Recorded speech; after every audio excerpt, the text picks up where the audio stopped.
Good morning, everyone. This is Ruth Mishonabwan, your senior vlogger. I tackle all possible issues of today and even that of yesterday and tomorrow as long as it is worth knowing and sharing.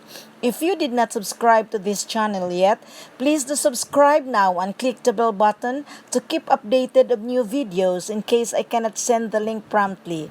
Like and you may leave a comment or message as I gladly acknowledge and welcome all sort of interest. In this video, you will be seeing random related pictures of devastation and its effect after a typhoon or flood and some warnings. Typhoon in general can pose a risk for the outbreak of infectious diseases. Such outbreaks are usually endemic or diseases regularly found on that affected area. The risk of outbreaks is often presumed to be very high in the chaos that follows natural disasters. A fear likely derived from a perceived association between dead human or animal bodies and epidemics. It could also be associated primarily with population displacement and trash. Currently, we do not only wrestle on the possible outbreak diseases after the typhoon and flood, but also with COVID-19, which strain or whose strain is still as potent as ever. Expected diseases after floods or typhoons include watery diarrhea, acute respiratory infections, measles, malaria, and dengue. The fact that during cold and wet season, human immune system is at its weakest that can bring about expected outbreak. Typhoons and heavy rains may cause flooding, which in turn can potentially increase the transmission of communicable diseases. This may also include transmissions of waterborne diseases like typhoid fever, cholera, leptospirosis, and hepatitis A, and vector-borne diseases like possible malaria and dengue.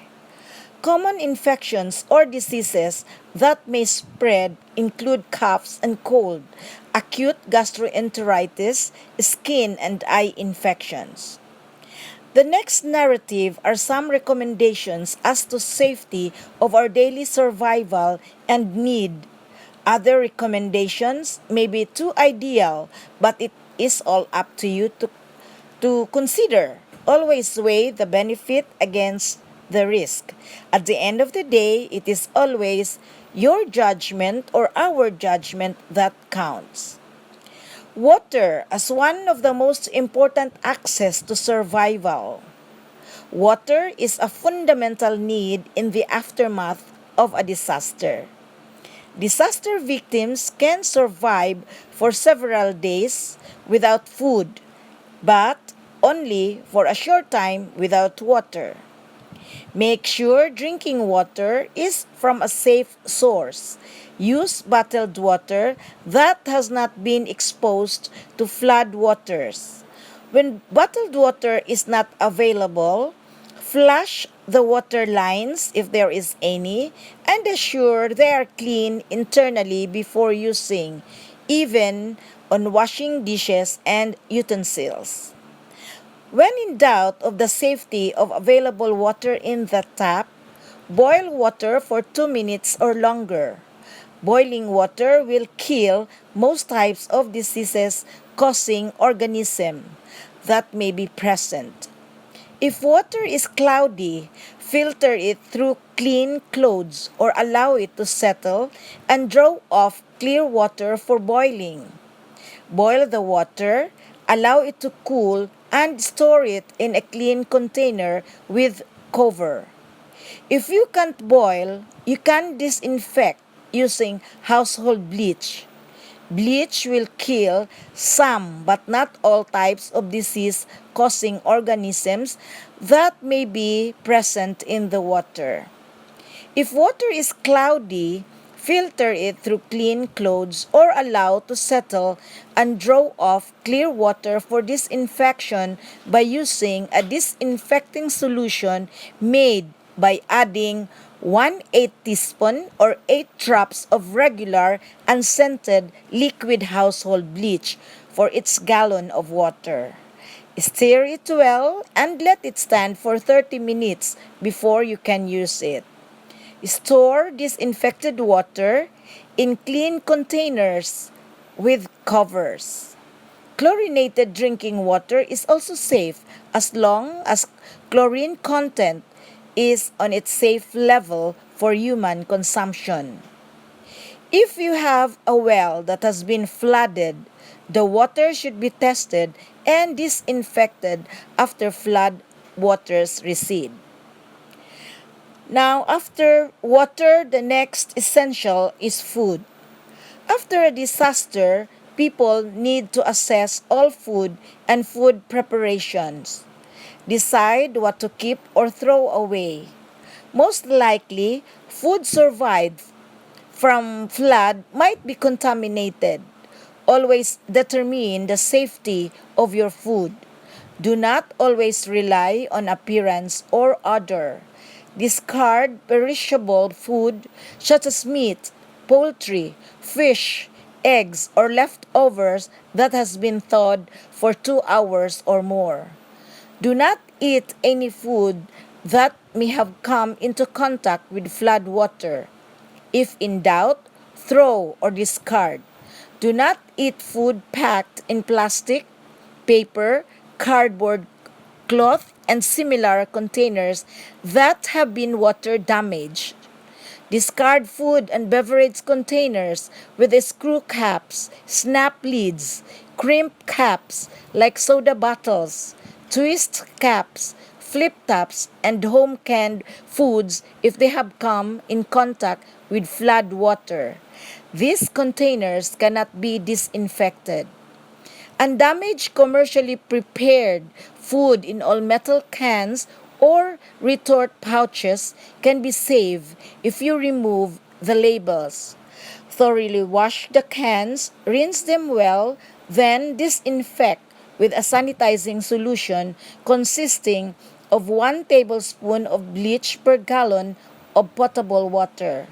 Then relabel containers that had labels removed, including expiry date using a marker. Food should be well cooked. Leftovers should be covered and kept away from household pests. Food waste should be disposed of properly. When cleaning or disinfecting, wear protective clothing such as gloves to avoid skin contact, irritation, or infection. Discard wooden cutting boards, wooden dishes and utensils, plastic utensils, baby bottle nipples, and pacifiers that have come in contact with flood water. These items cannot be safely cleaned. Thoroughly wash metal pans, ceramic dishes, and utensils, including can openers with soap and water. Using hot water if available. Rinse and sanitize by boiling in clean water or immersing them for 15 minutes in a solution of 1 tablespoon of unscented household bleach per gallon of drinking water, or the clearest water available. Then allow to air dry. Make sure to carefully clean corners, cracks, and crevices of your house, door handles, and door seals in rooms that have been affected by flood water. Next is sanitation.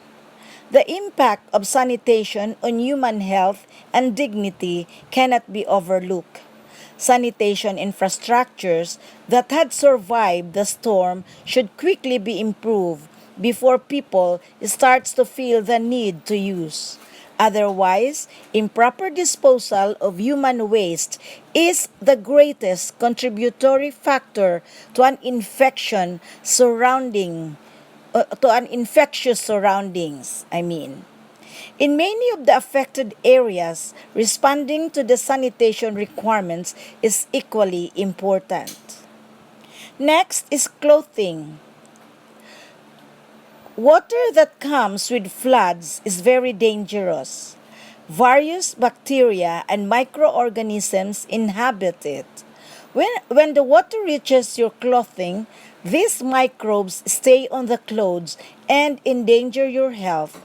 Keep yourself dry and warm with clean clothes. From torrential downpours to broken pipes to leaky roofs, when water invades your home, the damage can be swift and brutal. Mold growth can be fatal to a patient, especially with skin and lung problems.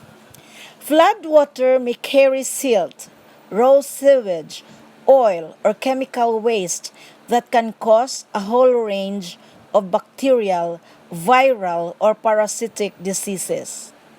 Bleach should be used to clean floors, stoves, sinks, certain dishes,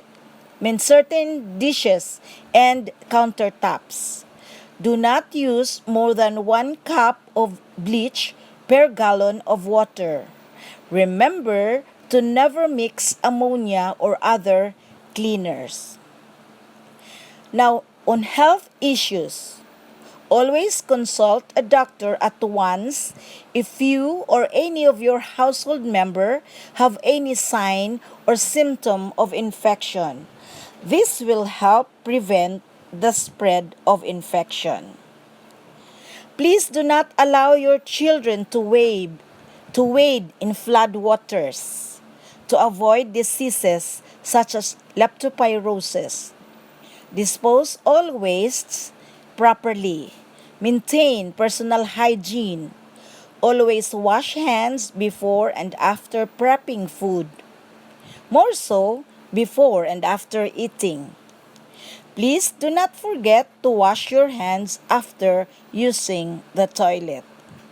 Let me end this vlog with a prayer of understanding that defeat comes to those who do not believe in the power of one great God. Till then, on my next vlog, see you!